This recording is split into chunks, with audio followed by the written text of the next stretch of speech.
नमस्कार मित्रों, स्वागत है आप सभी का आज तक के सबसे तेज चैनल एस्ट्रो तक में। और मैं हूं आपका दोस्त और एस्ट्रो फ्रेंड डॉक्टर विशाल, और आप हैं मेरे साथ मेरे प्रोग्राम ज्योतिष जरा हटके में। तो आज हटके क्या है? आज है हटके। तो आज मैं आपके लिए लेकर आया हूं कुछ खास एस्ट्रो वास्तु टिप्स। जी हाँ, एस्ट्रो वास्तु मीन्स एस्ट्रोलॉजी और वास्तु को मिला के एक पावरफुल कॉम्बिनेशन उनके लिए जिनकी शादी नहीं हो रही है। जी हाँ, अगर आपकी शादी नहीं हो रही है, शादी के रिश्ते आ रहे हैं लेकिन खराब जा रहे हैं, और अगर रिश्ते आ रहे हैं तो ऐन मौके पे टूट जा रहे हैं, और अगर जो कि प्रेमी जोड़ा है जो कि आपस में शादी करना चाहते हैं और पेरेंट्स कहीं ना कहीं ना खुश हैं और ना रजामंद हैं इस शादी के लिए, तो उन सब के लिए आज की खास एस्ट्रो वास्तु से तो अंत तक जरूर देखिएगा, और अगर नहीं देखेंगे तो आपका बहुत बड़ा नुकसान होगा। तो सबसे पहले आइए ये जान लेते हैं कि ये जो शादी में रुकावटें हैं वो 3 कारण मेन होते हैं। या तो रिश्ते नहीं आ रहे होते हैं, रिश्ते आ रहे होते हैं लेकिन बात नहीं बन रही होती है, मीन्स एंड टाइम पे रिश्ते या तो बात बनते बनते बिगड़ जाती है या किसी भी कारणवश टूट जाता है।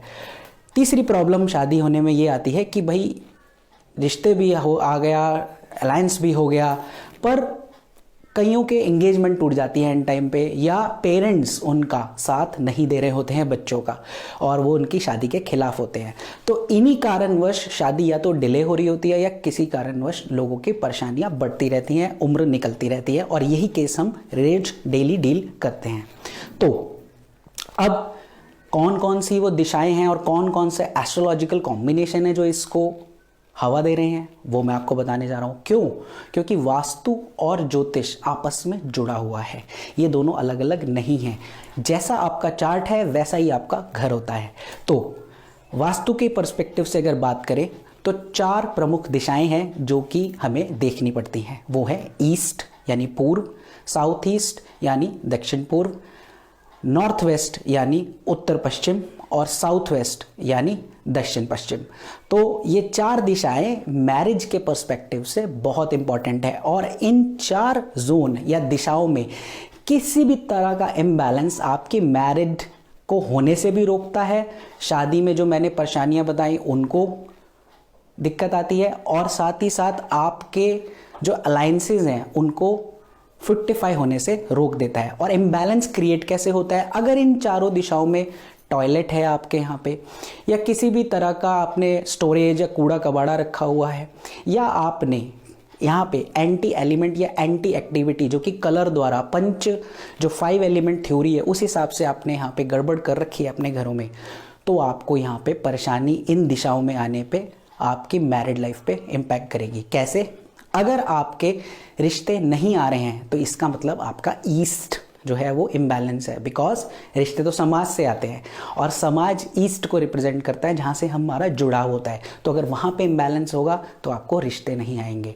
अगर आपको रिश्ते आ रहे हैं और बात नहीं बन रही है तो आपका साउथ ईस्ट इम्बैलेंस है। साउथ ईस्ट जो कि मंगल और शुक्र का एक मिला जुला एक जगह है जहाँ से मांगलिक कार्य होते हैं। शादी एक मंगल कार्य है, और अगर मांगलिक कार्य नहीं हो पा रहे, उसमें विघ्न आ रहा है, दिक्कत हो रही है, तो आपका साउथ ईस्ट इम्बैलेंस है। और अगर आपकी रिश्ता हो भी गया और किसी कारण रिश्ते टूट रहे हैं, एंगेजमेंट टूट रही है, या आपका किसी भी तरीके से अलायंस आगे रुक जाता है, तो साउथ वेस्ट देखना बहुत जरूरी है, because it is a zone of relationship and love. तो साउथ वेस्ट का इम्बैलेंस इसको क्रिएट करता है। और अगर आपको सपोर्ट नहीं मिल रहा, आप शादी करना चाहते हैं, दोनों लड़का लड़की एक दूसरे को पसंद करते हैं, लेकिन किसी के भी पेरेंट्स साथ नहीं दे रहे हैं, तो आपका नॉर्थ वेस्ट इम्पैक्टेड है, क्योंकि नॉर्थ वेस्ट सपोर्ट का जोन है। अगर आपको इसके साथ साथ नॉर्थ वेस्ट भी देखना पड़ेगा कि अगर आपको लोग पसंद नहीं कर रहे, मीन्स अगर आप जो भी लड़का या लड़की इच्छुक है शादी के, वो देखने जाते हैं, लड़का लड़की आपस में देखते हैं और लोग आपको रिजेक्शन कर रहे हैं या आपको पसंद नहीं कर रहे हैं, तो कहीं ना कहीं आपका अट्रैक्शन का जोन जो कि नॉर्थ वेस्ट है वो इम्पैक्टेड है, इम्बैलेंस है। इम्बैलेंस मैं आप सभी को बता चुका हूँ कैसे होता है। तो आइए जान लेते हैं ज्योतिष में ऐसा क्या है जो इनको इम्पैक्ट कर रहा है। तो ज्योतिष में जो मेन घर हैं वो है 2, 7, 11। 5 भी बहुत इंपॉर्टेंट है। तो 2, 5, 7, 11 ये 4 घर, इनके स्वामी अगर पीड़ित हैं, पीड़ित किसी तरह से, या तो डिग्री में कम है, गलत नवांश में बैठे हैं, या फिर शत्रु राशि में बैठे हैं, या किसी भी तरीके से इनके ऊपर मंगल शनि राहु का एस्पेक्ट या किसी भी तरह का कंजंक्शन आ रहा है तो ये पीड़ित हो जाते हैं। और दो सबसे इंपॉर्टेंट ग्रह हैं, वो हैं जुपिटर और वीनस। जुपिटर ग्रह फीमेल्स के लिए इंपॉर्टेंट है, पति का कारक है, सिग्निफिकेटर है, और वीनस मेल्स के लिए है क्योंकि शुक्र ही बीवी दिलाता है। तो ये दोनों प्लैनेट्स को देखना बहुत जरूरी है, इनकी कमजोरी आपकी मैरिज को डिले होने से डिले करती है, ठीक है। तो इन दो प्लैनेट्स को जो कि सिग्निफिकेटर है, क्योंकि फाइल तो इन्होंने ही साइन करनी है, इन्हें कारक ग्रह कहा जाता है। तो ये जो दशा जो मैंने बताई, जब भी इन प्लैनेट्स की दशा आती है तो हमारी जो दिशा होती है घर में, हम इन प्लैनेट्स का वो सामान लाके रख देते हैं जो कि पीड़ित हैं। तो इस तरह से आपका दशा और दिशा कंबाइन हो जाती है और इसी तरह से एक एस्ट्रो वास्तु का योग क्रिएट होता है, जिसकी वजह से आपकी मैरिज नहीं हो रही होती। आपने अक्सर देखा होगा कि आप ज्योतिष के पास जाते हैं, वो आपको उपाय भी करवाते हैं, लेकिन आपको रिजल्ट नहीं आ रहा होता। रीज़न यही है कि कहीं ना कहीं आप एक तरफ से उपाय कर रहे हैं, लेकिन आपके घर का जो वास्तु है वो उसे सपोर्ट नहीं कर रहा। इसी वजह से एक टोटल इम्बैलेंस क्रिएट होता है और हम एस्ट्रो वास्तु के इस कॉम्बिनेशन के द्वारा जब आपका चार्ट और घर देखते हैं तो उस दोषों को दूर करते हैं। तो ये थे कारण मैरिज में डिले होने के। तो आज मैं आपको देने जा रहा हूँ कुछ दो खास उपाय, एक लड़के के लिए भी और लड़कियों के लिए भी। ये दो उपाय फीमेल्स और मेल्स को करने हैं जिन जो शादी के इच्छुक है और उनकी शादी नहीं हो रही, तो ये उपाय जरूर कीजिएगा।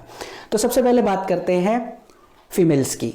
फीमेल्स को ये उपाय करना है जो मैं बता रहा हूँ, जो मैरिज की इच्छुक है और उनकी मैरिज नहीं हो रही है, उन्हें क्या करना है? शनिवार के दिन, ये आपको क्रिया 7 शनिवार करनी है। शनिवार के दिन पीपल के पत्ते पे पीपल का पत्ता तोड़ के उसका डोना बनाना है और 5 काले गुलाब जामुन उसमें रख के एक 5 रुपए के सिक्के के साथ आपको पीपल के पेड़ के ऊपर, पीपल के पेड़ के पास ये सामग्री रखनी है। और साथ ही साथ एक दीपक जलाएं और पीपल की जो है परिक्रमा करें और हाथ से इसी तरह रगड़ें और साथ में अपने चेहरे पे लगाएं और साथ में प्रार्थना करें कि हे बृहस्पति देव, क्योंकि बृहस्पति पीपल ही है, हे बृहस्पति देव, मेरी पति की इच्छा जो मन में है उन्हें पूर्ण कीजिए और मेरा जो पति का सपना है, अच्छे रिश्ते का सपना है, उसे जल्द पूरा करें। ये क्रिया आप 7 शनिवार करेंगे तो आपको बहुत लाभ मिलेगा। आपके रुके हुए रिश्ते या रुके हुए जो प्रॉब्लम्स आ रही हैं उनको दूर करने में सहायता मिलेगी। अगला उपाय ये मेल्स को करना है, ये मेल्स के लिए है। तो जो भी मेल्स शादी की जिन्हें दिक्कत आ रही है या दिक्कत का सामना कर रहे हैं, लंबा समय हो गया, उन्हें क्या करना है? उन्हें एक उबले हुए चावल में दही और बूरा चीनी, उबले हुए चावल में दही और बूरा चीनी मिला के गाय को खिलानी है लगातार शुक्रवार के टाइम। हर शुक्रवार को ये खिलाएं और कम से कम 11 शुक्रवार वो ये उपाय करें, क्योंकि शुक्र उनका जो है बीवी देता है, जिस तरह से मैंने कहा, और गाय शुक्र का ही रूप है और चावल बूरा चीनी भी उसी का मटेरियल है, जिससे आपके कमजोर पड़े शुक्र को सहायता मिलती है। तो ये 2 उपाय मास्टर रेमेडी हैं जिनको मैंने कई बार कराया है और आजमाया है। तो अगर आप प्रॉब्लम्स फेस कर रहे हैं तो स्पेसिफिक अपनी कुंडली का भी जांच करवाने से हमें बहुत अच्छे रिजल्ट मिलते हैं। तो कुंडली की जांच जरूर करवाएं, जरूर वास्तु और एस्ट्रो के कॉम्बिनेशन से आपकी समस्या का समाधान मिलेगा, क्योंकि दोस्तों समस्या है तो समाधान भी है। और आपकी कुंडली आपके पूरे जो है नक्शे का और आपके घर और आपके जीवन का एक रूप है। तो कुंडली में सारे राज छुपे होते हैं, तो समस्या का समाधान वहीं मिलेगा। अगर आपको ये वीडियो पसंद आए तो ज़रूर लाइक कीजिए, शेयर कीजिए और कमेंट ज़रूर कीजिएगा। वीडियो देखने के लिए बहुत बहुत शुक्रिया, धन्यवाद।